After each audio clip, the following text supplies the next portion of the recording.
I will talk about how can you figure out the solution, know how you can do that on your Webull app. So you just follow this ways, then it's going to work with you. So all you have to do, so you just go down here, you click here on money down here, you just click on it here. When you just click here on money, it's going to take you to this list. It's going to show for you like this. Then all you have to do, just go above settings, click on it here. So then it's going to take you to this list. It's going to show for you like this.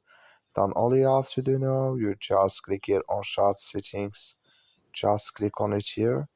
Then you come to next step here, it's going to show for you like this. Then you go down, you just keep going down here.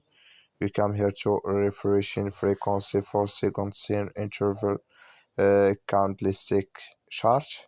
So then here can you select maximum refresh frequency for seconds here in this list. That's all you have to do. Thank you for watching. Don't forget to support us by